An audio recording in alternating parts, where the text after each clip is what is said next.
দূর যোগে দূর ভোগে মানুষের পাশে চেয়ে দেখো কারা আজ আগে ছুটে আসে।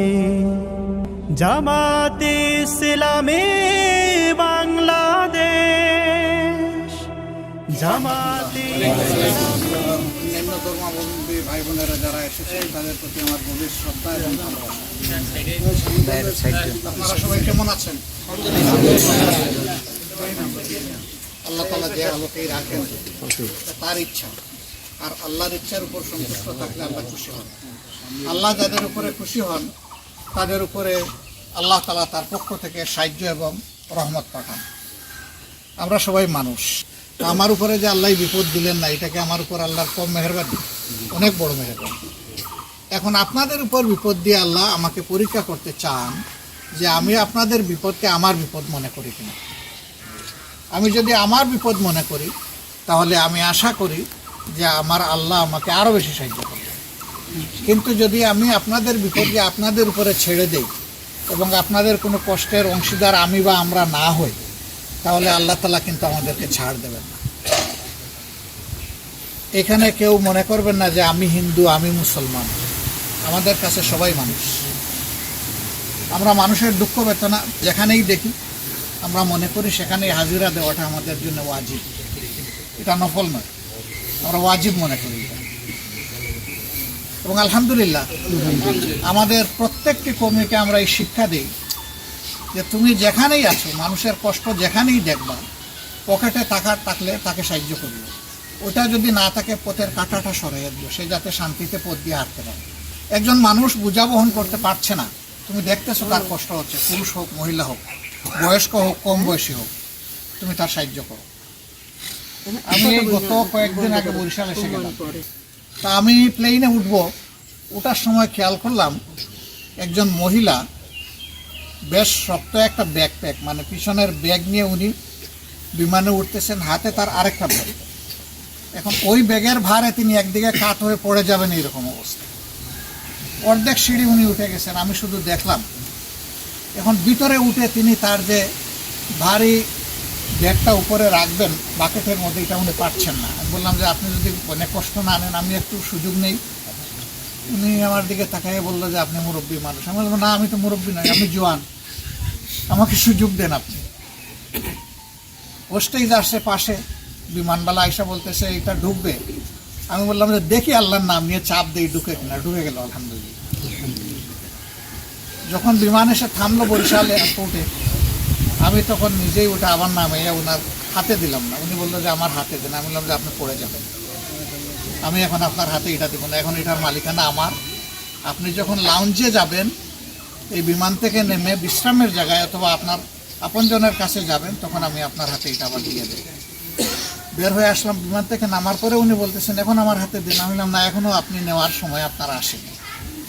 তো উনি আমার দিকে ফেলফেল করে তাকাইতেছে। তখন সঙ্গে আর একজন ছিলেন, তিনি আমার পরিচয় দিয়ে বললেন যে ইনি অমুক। মহিলা দিকে আরও অবাক হয়ে তাকাইতেছে, মানে অমুক লোক আমার ব্যাগ বহন করবে, আমার ব্যাগ বোঝা নেবে, এটা কি হয় নাকি? বাইরে আইসা দেখি যে ওনার স্বামী আসে নাই। উনি ফোন দিচ্ছেন তুমি কোথায়? তো উনি বলতেছেন যে আমি আসতেছি, অমুক জায়গায় আটকা পড়ছি। আমি বললাম যে আমরা কি আপনার জন্য অপেক্ষা করব না আপনি এখানে বসে অপেক্ষা করবেন? বলে যে না, এখানে বসে। বলে এবার ব্যাগ আপনারটা আপনি। এখন এই মহিলা, আমি যদি ব্যাগটা বহন নাও করতাম তার, সে তো কষ্টে মষ্টে এটা টানত। আমি কি জন্য করেছি জানেন? আমি ওই রকম এক মায়ের পেটে জন্ম। কে মুসলিম কে হিন্দু এটা আমার কাছে বিষয় নেই, সবাই আমার মা। আমি মায়ের দৃষ্টিতে দেখি।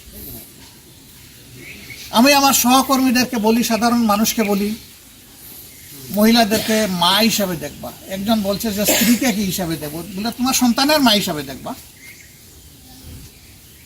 তুমি তোমার মাকে যেভাবে শ্রদ্ধা করো, তোমার সন্তানও তার মাকে সেইভাবে শ্রদ্ধা করে। ওই শ্রদ্ধার জায়গা থেকে তাকে দেখো। আমাদের সমাজে এ নিয়ে অনেক বিপর্যয় হয়। মায়ের দৃষ্টিতে দেখলে শয়তান আমাদের কাছে আসবে না।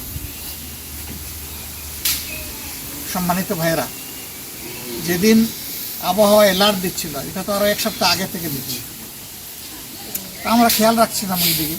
বাতাস যেদিন শুরু হবে, ঘূর্ণিঝড় যেদিন এখানে হামলে পড়বে, আমরা নিয়মিত যোগাযোগ রাখার চেষ্টা করেছি 12টা জেলার সাথে।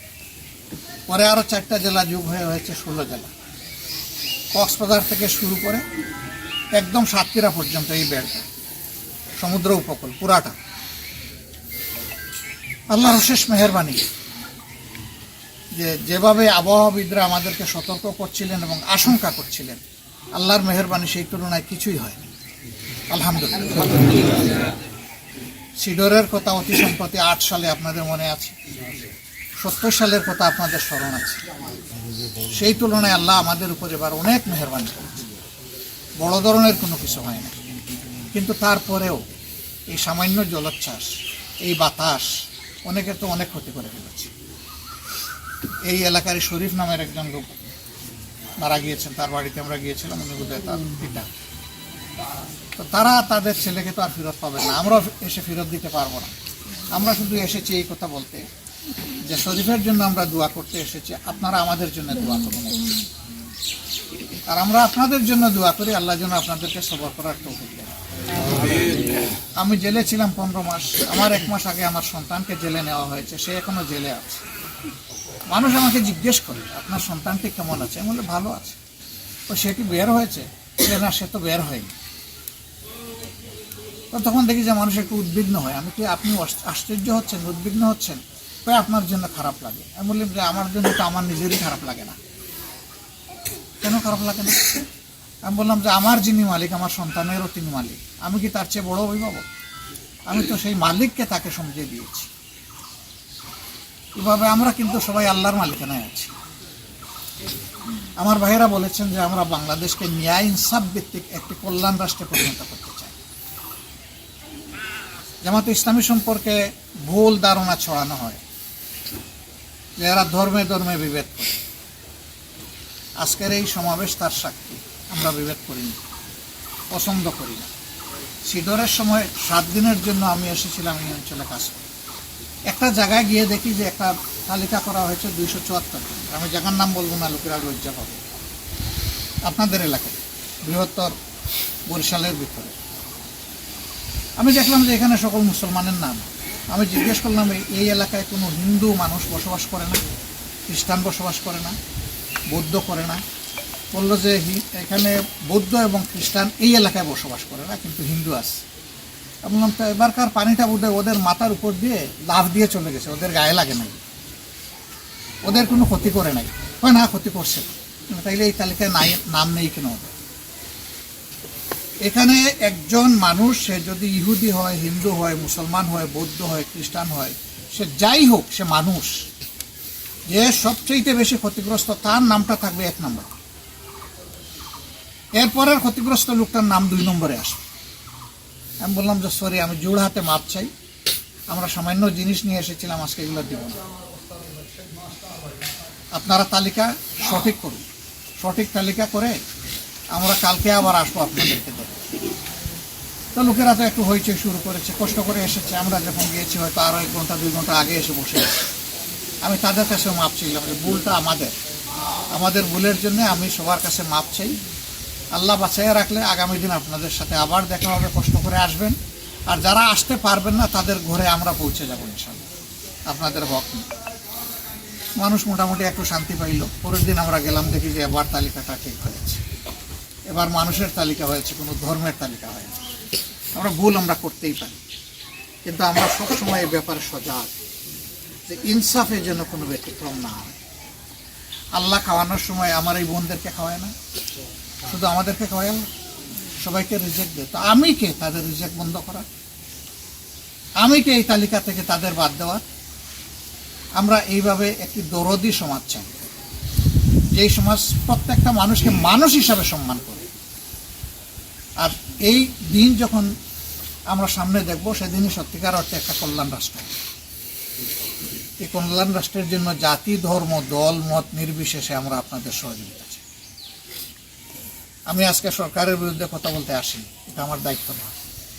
তবে আশা করব সরকারের দায়িত্ব আছে, সরকার যেভাবে নির্বাচিত হোক দায়িত্ব আছে, সরকার যেন তার দায়িত্বটা বিপন্ন মানুষের জন্য পালন করে।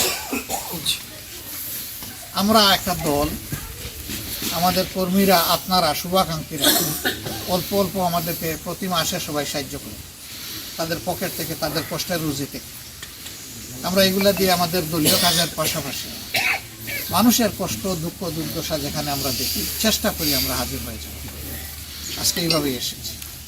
যে সন্তানটা আমার এই ভাইয়ের ইন্তেকাল করেছে, আমরা দোয়া করি আল্লাহ তাআলা তাকে শহীদ হিসাবে করুন, ক্ষমা করুন, তার কবরকে আল্লাহ প্রশস্ত করুন, তার কবরের উপরে আল্লাহ রহমত নাজিল করুন, তাকে আল্লাহ তাআলা জান্নাতি মেহমান হিসেবে কবুল করুন, তাকে আল্লাহ তাআলা জান্নাতের নাজ নিয়ামত দান, এবং তার আপনজন, মাতা পিতা, তার স্ত্রী, তার ছোট্ট একটা বাচ্চা, আমার খুব খারাপ লাগতো, 2-2.5 বছর হবে বয়স, সেটা এতিম হয়ে গেল, সে আর বাবা ডাকবে না, সেই পর্যায়ে পড়ে গেছে। আমি এই ভদ্রলোককে অনুরোধ করেছি যে এই মেয়েটাকে এবং এই শিশুটাকে এমনভাবে মায়া করবেন যেন সকল দুঃখ তারা ভুলে যায়। আল্লাহ আপনাদেরকে তাওফিক দান করুন। আমরা সামান্য একটু কিছু ভাই হিসাবে আপনাদের কাছে নিয়ে এসেছি। এটা বলতে আমার শরম লাগে, এটা দিয়ে আপনাদের দুঃখ দূর হবে এটা মনে করি না, কিন্তু এটা দিয়ে জাস্ট আপনাদের বিপদে আপনাদের সাথে শরীক। আপনারা যদি খুশি মনে কবুল করেন আমরা কৃতজ্ঞ হব। আমরা দয়া দেখাতে আসিনি, বরঞ্চ দায়িত্ব পালন করতে আসি। এতে দায়িত্ব পালন হয় কিনা আল্লাহকে ভয় করছি। যদি আল্লাহ ধরে ফেলে যে তোমরা আরো একটু বেশি দিতে পারতা কিনা, তবে আমরা আমাদের সামর্থ্য সর্বোচ্চ বিবেচনায় এই কাজটা শুরু করেছি, এবং আমরা চাই যে সমস্ত বিপন্ন মানুষের কাছে কোনো না কোনোভাবে আমরা পৌঁছে যাই। আমরা সরকার নই, কিন্তু আমরা দায়িত্বমুক্ত নই। আমরা মানুষ, এই সমাজ আমরা বদলাতে চাই, একটি কল্যাণধর্মী রাষ্ট্র কায়েম করতে চাই। সেই রাষ্ট্রের স্বরূপ কী হবে আর এই রাষ্ট্রের খাদেমরা কেমন হবে তা এই ময়দানেই ট্রেনিং হওয়া উচিত, এবং এটা হবে মানুষের বিপদের সময়, অন্য কোনো সময় নয়। সুখের সময় ডাক দিলে মানুষের কোনো অভাব হবে না, বিপদের সময় কে আমারে দেখতে আসে এটাই হলো আসল বিষয়। আমরা এটা দাবি করছি না যে আমরা চ্যাম্পিয়ন, কিন্তু আমরা এটা নির্দ্বিধায় বলতে পারি যে এরকম বিপদ আসলে আমাদের অন্তর মানুষের জন্য কাঁদে, যে আল্লাহ তুমি একটু তৌফিক দাও না, মানুষের জন্য একটা কিছু করি। আপনারা দোয়া করবেন আমরা যেন মানুষের কল্যাণে নিজেদেরকে উজাড় করে দিতে পারি।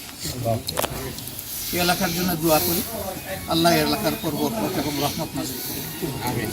আপনারা মূল্যবান সময় এখানে এসে দিয়েছেন, আমরা কৃতজ্ঞ। ঘরে ঘরে যাইতে পারলে আরও খুশি হতাম, কিন্তু আরও কিছু কাজ আজকেই আছে, সেগুলো সারতে গিয়ে আপনাদের এই সহযোগিতার জন্য আমরা আন্তরিক কৃতজ্ঞতা এবং মোবারকবাদ জানাই। আপনাদের জন্য আমাদের বগুড়া দোয়া থাকুক, আমাদের জন্য আপনারা দোয়া থাকুন। আমরা যে একটা কল্যাণ রাষ্ট্রের স্বপ্ন দেখি, যেই রাষ্ট্রে মানুষে মানুষে কোনো হিংসা এবং ভেদাভেদ থাকবে না, সেই রাষ্ট্র কায়েমে আপনাদের আমরা কলিজার ভিতর থেকে, অন্তর থেকে আপনাদের সহযোগিতা আমরা কামনা করি। আপনারা আশা করি আমাদেরকে সহযোগিতা করবেন ইনশাআল্লাহ। সবাইকে ধন্যবাদ। আসসালামু আলাইকুম ওয়া রাহমাতুল্লাহ। মাজলুম অসহায় মানবতার ডাকে, মাজলুম অসহায় মানবতার ডাকে, সবার আগে দেখো তাদের পাবে। জামাতের কর্মীরা সারা পৃথিবীতে কালেমার দাওয়াত দিয়েই যাবে।